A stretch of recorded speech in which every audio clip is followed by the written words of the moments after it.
사도행전에 이런 말씀이 있습니다. 그 중에 아가보라 하는 한 사람이 일어나 성령으로 말하되 천하에 큰 흉년이 들리라 하더니 글라우디오 때에 그렇게 되니라. 여기 나오는 글라우디오라는 사람은 로마의 네 번째 황제입니다. 이 글라우디오는 사도 바울이 활동하던 시기에 활동을 로마를 다스렸고 또 기독교를 핍박했으며 로마에 살고 있던 모든 유대인은 다 로마를 떠나라 이렇게 명령했던 사람입니다. 근데 글라우디오는 아그리피나라는 여자하고 재혼을 했는데 이 아그리피나 역시 재혼이었습니다.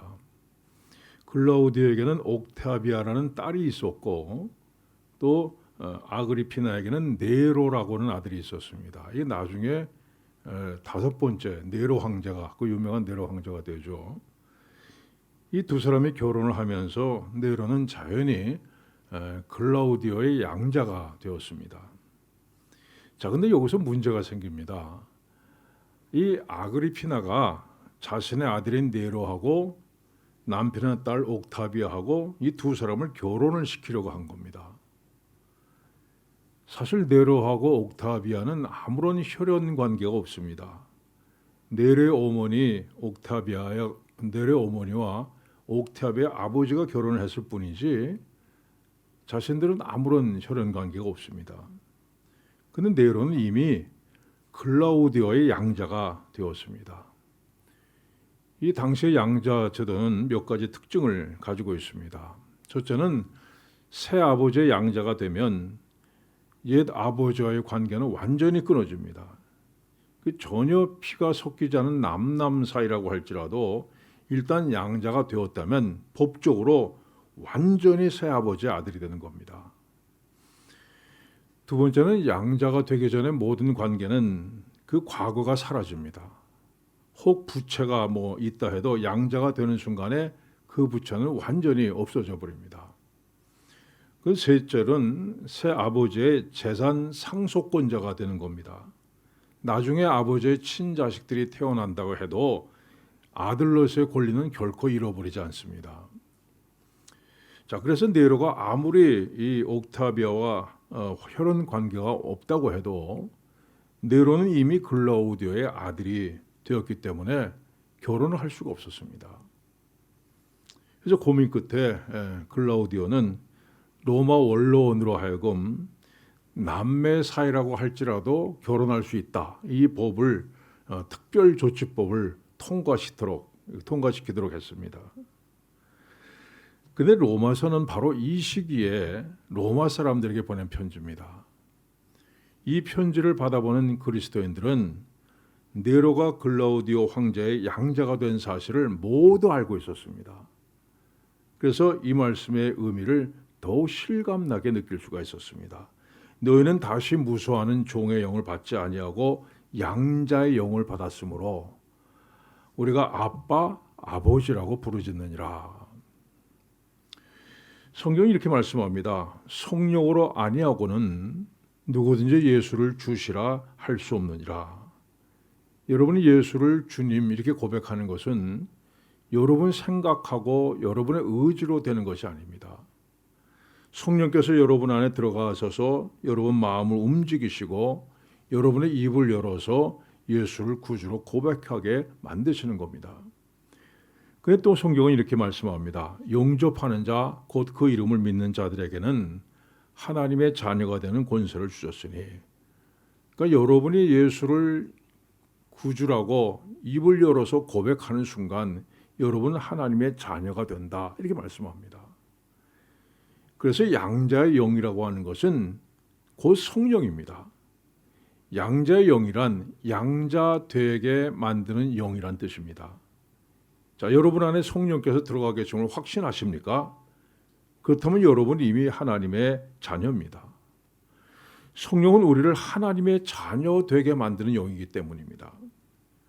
또한 성령은 우리가 하나님의 자녀인 것을 확신시켜주는 영입니다.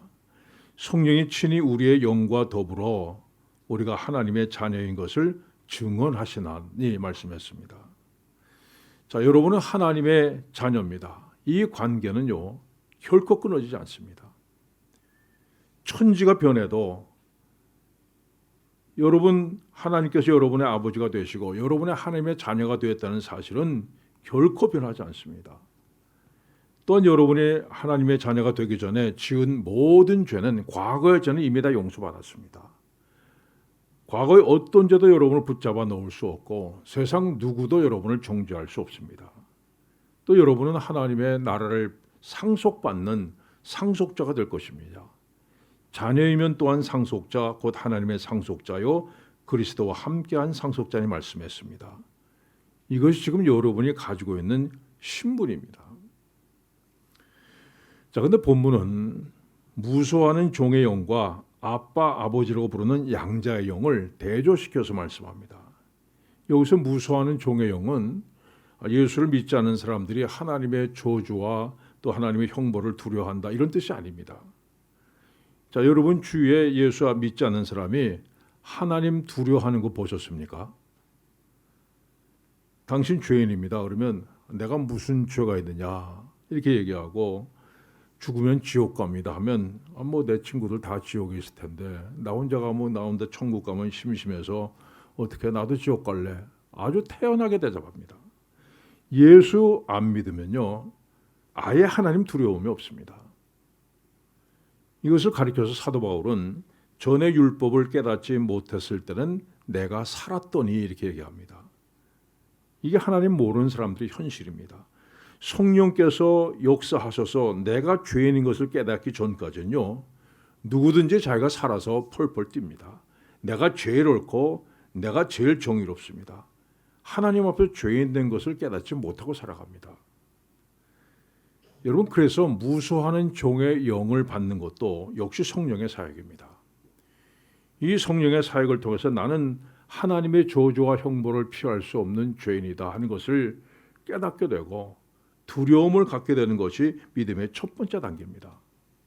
자, 그런데 이 단계에 머물러 있는 것이 문제입니다. 예수 믿어서 기쁘고 즐거운 게 아니라 오히려 하나님에 대한 두려움으로 가득 찬 사람이 있다는 겁니다. 자, 여러분에게 어려운 문제가 생겼습니다. 무거운 병이 들었다거나 뭐 갑자기 교통사고를 만났다거나 또 사업에 실패했다거나 어려운 문제를 만나면 여러분 어떤 생각이 드십니까? 그래, 내가 하나님 말씀을 알면서도 지키지 않았으니까 이런 일을 만나지. 내가 그 모양으로 대강대강 믿음 생활했으니까 이런 벌 받는 거야. 이런 생각이 드십니까? 여러분 그런 믿음 생활 기쁨으로 하는 것 아닙니다. 모든 걸 의무로 생각하는 겁니다. 예배 드리는 것, 성경 읽는 것, 기도하는 것, 심지어 봉사하는 것까지 이건 내 의무다 생각하는 겁니다.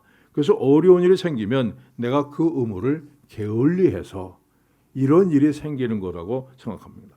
이게 바로 무소하는 종의 영입니다. 물론 하나님을 향한 두려움은 꼭 필요합니다. 여러분이 죄 지으면서 하나님에 대한 두려움이 없다면 그건 문제입니다. 그건 정당한 두려움입니다. 그러나 잘못된 두려움이 있습니다. 하나님이 항상 나를 감시하고 계시고 내 잘못을 찾아내서 벌 주시려고 눈을 부릅뜨고 계시는 분이라고 생각한다면 그건 분명히 잘못된 두려움입니다. 자, 이 말씀을 묵상해 보시기 바랍니다. 여호와의 보좌는 하늘에 있으며 그의 눈이 인생을 통촉하시고 그의 안목이 그를 감찰하시도다.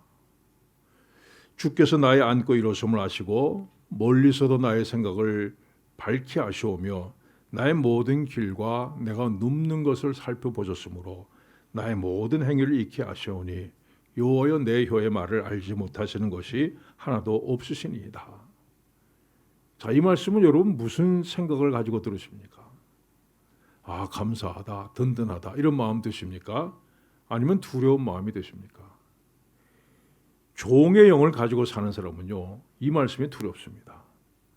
하나님께 나를 바라보고 계시다는 사실, 하나님 내 생각을 다 아시고 내가 가는 길을 보고 계시고 내 모든 행위를 아시고 내 입에서 나오는 모든 말을 알고 계시다는 사실이 두렵습니다. 벌을 받을까 봐 두렵습니다. 그러나 양자의 영을 가진 사람은 이 말씀이 얼마나 든든하고 큰 위로가 되는지 모릅니다. 내가 잘못이 없어서가 아닙니다. 수많은 잘못과 허물이 있음에도 불구하고 내가 가는 그 길을 내 아버지 하나님께서 여전히 지키고 계신다. 내 아빠 하나님께서 지켜보고 계신다는 사실이 너무도 감사하고 든든한 겁니다. 여러분, 율법적인 믿음 버리시기 바랍니다. 잘하면 상 받고 잘못하면 벌을 받는다는 율법적인 믿음을 가지고 있으면 여러분 언제까지나 무수하는 종의 영을 가지고 살아갈 수밖에 없습니다. 여러분, 세상에 어느 부모가 자식에게 야, 너 이번 시험에서 100점 맞아오면 갈비 구워줄 거고 만약 못 받아오면 식량 배급을 500g에서 300g으로 줄이겠다, 이런 부모가 있습니까?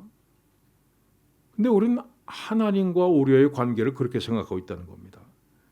내가 하나님께 잘한 것이 있으면 상 받고 못하면 벌을 받을 것이라는 그 율법적인 사고방식을 여러분 버리셔야 됩니다.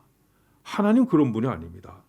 하나님은 우리 죄를 용서하기 위해서 아들을 십자가에 못 박으신 분입니다. 성경은 이렇게 말씀합니다. 자기 아들을 아끼지 아니하시고 우리 모든 사람을 위해서 내어주시니가 어찌 그 아들과 함께 모든 것을 우리에게 주시지 아니하겠느냐. 자, 하나님은 우리가 하나님과 원수 되었을 때 아들을 화목제물로 내어주신 분입니다. 그러면 이제 하나님께서 자녀된 우리들에게 어떤 사랑을 베풀어 주시겠냐고 묻고 있습니다. 자, 여러분은 하나님께서 당신의 아들보다도 더 아끼고 사랑하시는 분들입니다. 하나님 아들을 내어줄지언정 우리를 내어줄 수는 없는 분입니다. 물론 옛날이나 지금이나 우리는 하나님 앞에 부족하고 부끄러운 존재입니다. 그러나 옛날에는 내가 못난 것에 대해서 두려움, 죄책감을 가졌지만요, 지금은 내가 못났다는 것이 그저 하나님 앞에 미안할 뿐입니다. 이 종은 유리창 닦다가 실수로 유리창을 깨트렸을 때 주인의 책망을 두려워합니다. 주인은 너 그 유리창 값이 얼마나 되는지 알기나 하느냐 책망하고 책임을 묻습니다. 그러나 아들은 놀다가 유리창을 깨트려도 단지 미안할 뿐입니다. 오히려 아버지는 어디 다친 데 없느냐, 얼마나 놀랐느냐 위로합니다. 이 종은 열심히 일을 하다가 실수해도 주인을 두려워하고 아들은 놀다가 실수해도 아버지께 미안할 뿐입니다. 우리는 하나님을 아빠, 아버지라고 부를 수 있는 그런 존재들입니다. 어린아이가 아무 두려움 없이 아빠하고 부르듯이 우리에게도 하나님을 그렇게 부를 수 있는 특권이 주어졌다는 것입니다. 그래서 여러분, 하나님을 두려워하는 마음이 있다면 그건 잘못된 것입니다. 어느 시인은 사랑은 위대한 편견이라 말했습니다. 이 부모의 눈에는 자기 자식이 가장 이뻐 보입니다. 다른 사람 눈에는 다 보이는 단점도 내 눈엔 전혀 보이지 않습니다. 사랑은 모든 허물을 감싸는 능력이 있습니다. 하나님께 여러분을 그렇게 보십니다. 여러분이 아무리 못났어도 하나님은 여러분을 누구보다도 사랑스럽게 바라보십니다. 그가 너로 말미암아 기쁨을 이기지 못하시며 너를 잠잠히 사랑하시며 너로 말미암아 즐거이 부르며 기뻐하시리라 말씀했습니다. 여러분이 못난 자녀일 수는 있지만 하나님이 외면하시는 남이 될 수는 없습니다. 여러분, 이 특권을 마음껏 누리며 사시길 바랍니다. 자, 계속해서 본문은 하나님의 자녀된 우리가 어떻게 살아야 하는가를 말씀합니다. 너희가 육신대로 살면 반드시 죽을 것이로되 영으로서 몸의 행실을 죽이면 살리니 무릇 하나님의 영으로 인도하심을 받는 사람은 곧 하나님의 아들이라. 육신대로 산다는 것은 자기 마음 하고 싶은 대로, 그래서 자기 마음대로 사는 것을 얘기합니다. 여러분 하나님의 자녀입니다. 근데 여러분이 육신대로 산다면 하나님의 자녀로서 기쁨과 감격을 잃어버리게 됩니다. 하나님과 점점 더 멀어지게 됩니다. 육신대로 사는 사람의 특징은 언제나 육신에 대한 것을 바라보고 거기에 대해서 집착을 가지고 애정을 갖고 있다는 겁니다. 이 제가 목회하면서 안타까운 건요, 이 홍콩 교회는요 나이 드신 어른들이 많지 않다는 겁니다. 교회가 좋은 교회가 되려면 60세 이상 되시는 분들이 적어도 4분의 1, 교인들의 25%는 돼야 됩니다. 그 나이 드신 분들이 신앙생활을 하는 모습을 보면서 젊은 사람들이 자연히 배우게 되고 따라오게 됩니다. 그러다 보면 교회의 전통이 소개되는 겁니다.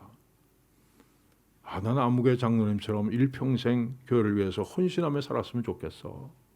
난 아무개 권사님처럼 기도 많이 하는 게 소원이야. 이렇게 본이 되는 분들이 많아야 됩니다. 앞을 봐도 그런 장로님이고 뒤를 보아도 그런 권사님, 이렇게 될 때 교회는 아름다운 전통을 가지게 됩니다. 그런데 우리 교회는 젊은 분들이 많다 보니까 이상하게 흘러갑니다. 아무개가 이번에 얼마짜리 목걸이 하고 왔대, 얼마짜리 시계 차고 왔대. 이렇게 세상에 있는 것들을 자랑하며 사는 것이 육신대로 사는 겁니다.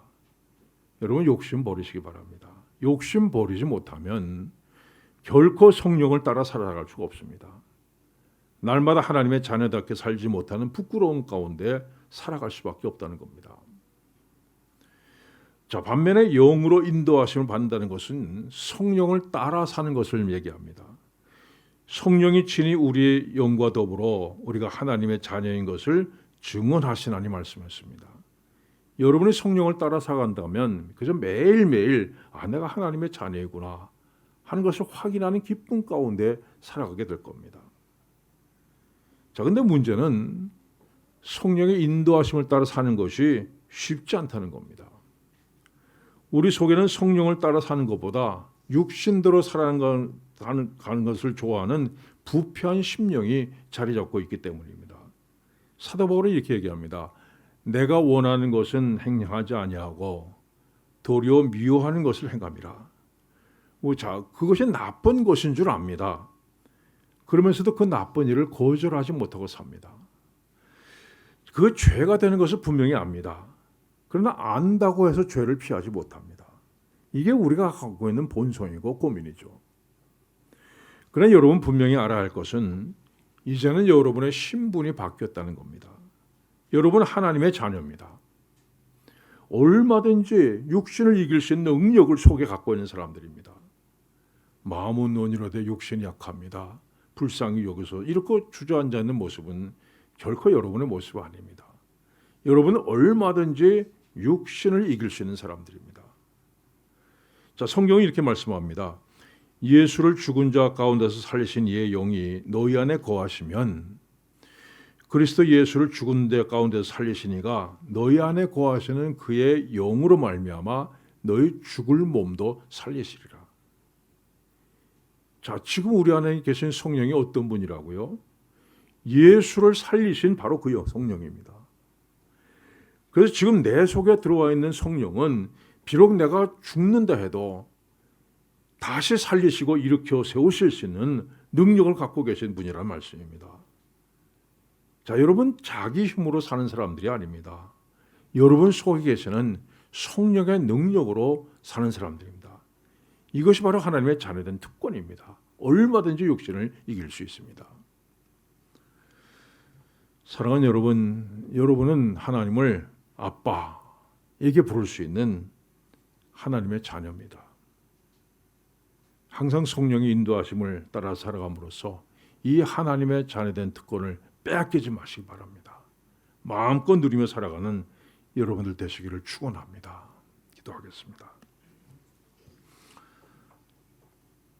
하나님 아버지, 아무 자격 없는 저희들을 하나님의 자녀 삼아 주시고 우리로 하여금 하나님을 아빠라고 부를 수 있는 이 특권을 허락해 주신 것을 감사드립니다. 그러나 아직도 우리는 삶의 많은 부분에서 아직 육신을 따라 사는 것을 버리지 못하는 것을 주님 아시지 않습니까? 이 부족함을 용서하여 주시옵소서. 내 안에 계신 성령께서 더 충만하게 하여 주소서. 이 세상에 육신을 따라 속한 것을 버리게 하여 주시고 오직 성령을 따라서 성령께서 말씀하시는 대로 한 걸음씩 한 걸음씩 살아가는 우리의 삶이 되게 하여 주시옵소서. 예수님의 이름으로 기도하옵나이다. 아멘.